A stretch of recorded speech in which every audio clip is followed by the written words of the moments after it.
All right. So let's say, continuing with the timeline. So within 5 working days, it took a receipt. Then within either 30 days, and here we're talking about calendar days. Also, 60 calendar days, 30 calendar days. But they are not testing you so much because I don't think regulations even mention that to that extent. So 30 calendar days by land, 60 by water, and then here, after this stuff arrives, what you have? You have 2 working days for the carrier to give the manifest to the port director. So once they arrived, you have another 2 working day rule. 2 working day rule. Days. To surrender, for the carrier to surrender the manifest. So what do we have so far? Once the merchandise comes in, 15 calendar days to make an entry. Then 5 working days for the carrier to take possession. Then 30 days or 60 days, depending on the land or water, for the carrier to deliver the merchandise to the port of final destination. Then another 2 working days to surrender the paperwork to the port director. Usually this means to surrender it to customs.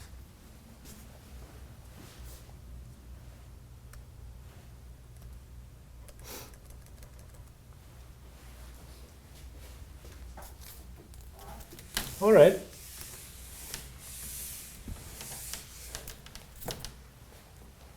So let's look at this fun question.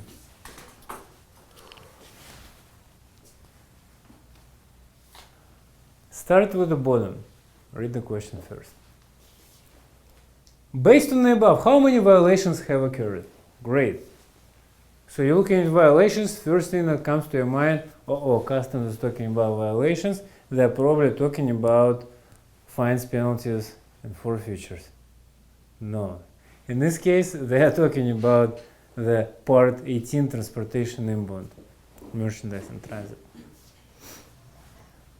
A vessel with a foreign cargo consisting of widgets arrived into the United States on Monday, June 1st. So June 1st it came in. So day 1 is June 1st. Let's start our timeline here. 6/1 came to the port. On the same day, a broker filed CBP form 7512. So they did it within 15 calendar days. So we're so far so good, right? To move the freight inbound from Port Everglades to Miami.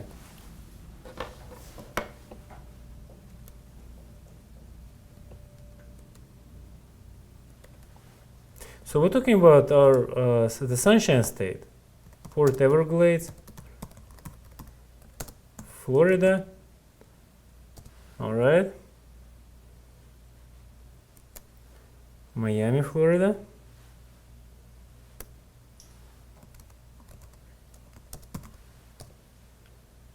Okay, great. Oops.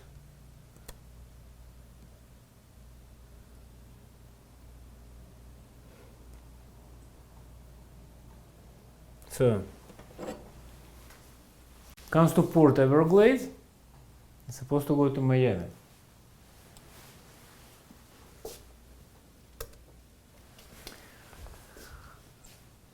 On June 9th, so arrives,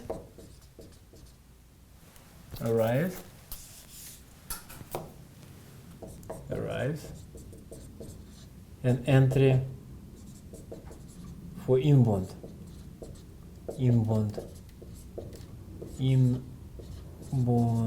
filed.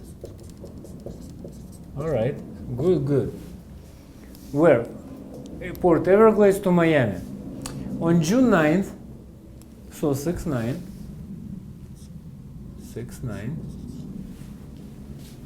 a bonded carrier picks up the merchandise at the Port Everglades. How many days? Remember the 5 working day rule? How many days from 6-1 to 6-9? More than 5 working days, right? More than a week. So that's violation number 1. First violation, 5 working day rule. It's supposed to be 5 working days between 6-1 and 6-5, or if there is a weekend, 6-7. But 6-9, June 9th is way beyond that. So 5 working day rule.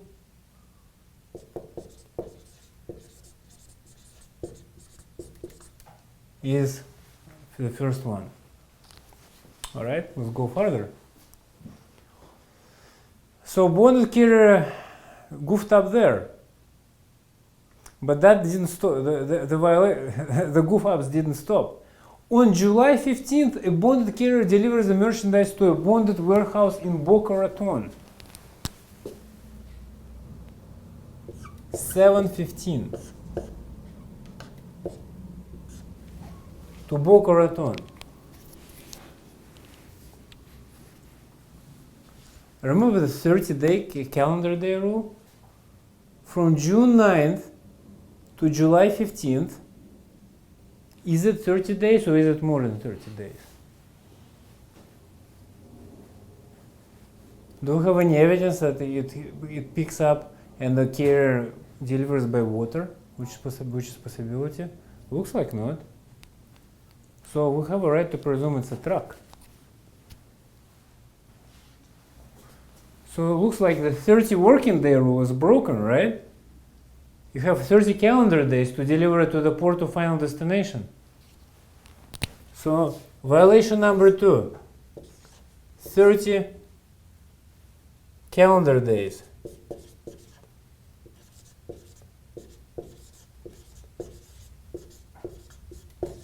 Is also broken. Well,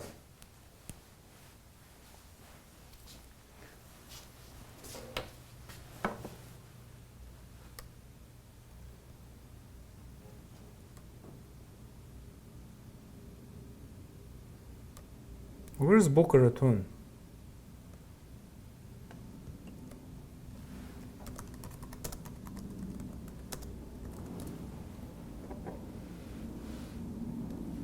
Wow.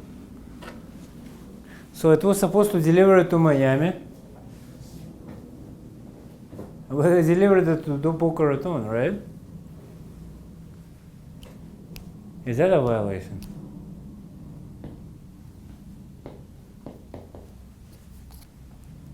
It picks up the freight on 6-9 and delivers it to Boca Raton on 7:15.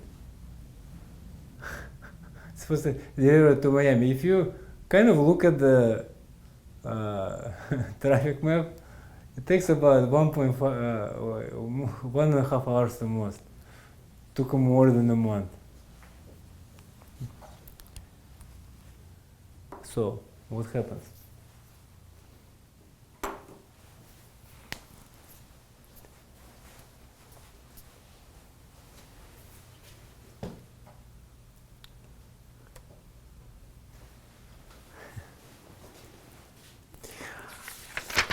Is that a violation or is that not a violation? That's the question.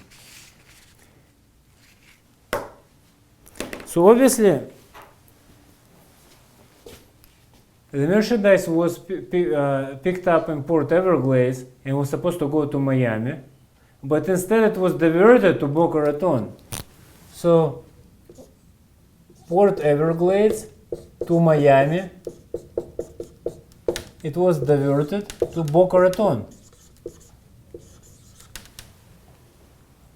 Is that a violation or not? Here I'm hard pressed to say probably not, because jumping ahead there is another rule called diversion rule. And diversion rule says that merchandise may be forwarded under any class of transportation and may be diverted to any port other than a port named in an entry, such as in the entry it was Miami, but then it was diverted to Boca Raton, at the option of consignee or agent. Here is the problem. I know that carriers can sometimes be acting as nominal consignees, and almost always as acting as agents, because they are doing it for the interest and benefit of the importer or the owner of goods. Is that the case here? We do not know the answer. We do not know whether it was the option of consignee or agent or not. So if this is a violation or not, I cannot really tell. So I leave it as really as a question mark.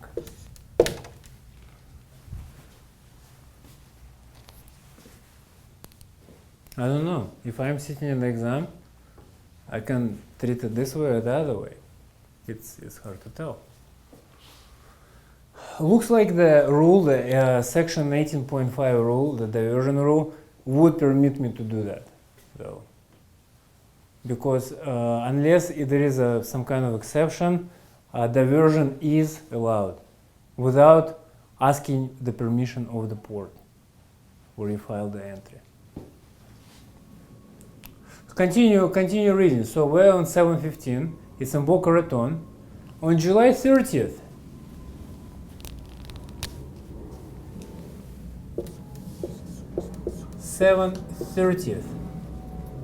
the transportation and exportation entry is presented to CBP at the port of West Palm Beach. What's the problem here?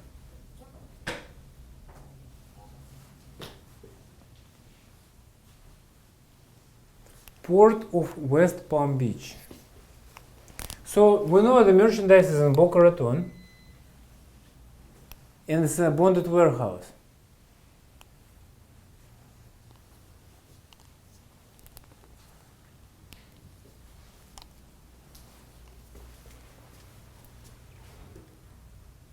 What type of entry would be appropriate in this case?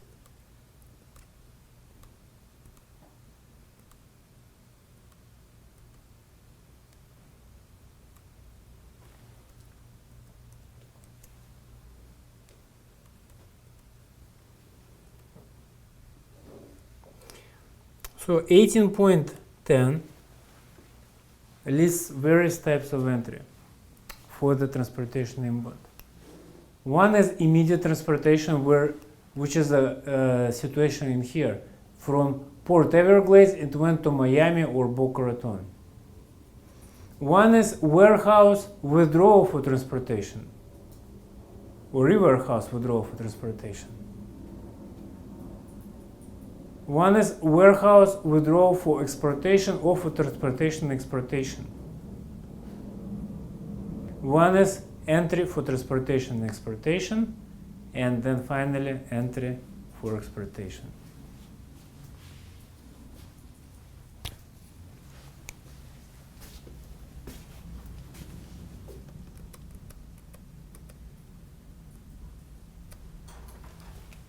What do customs examiners tell us here? Not a warehouse withdrawal for transportation and exportation, but an entry for transportation and exportation is made. Not a mention of the warehouse. So, third one is entry type.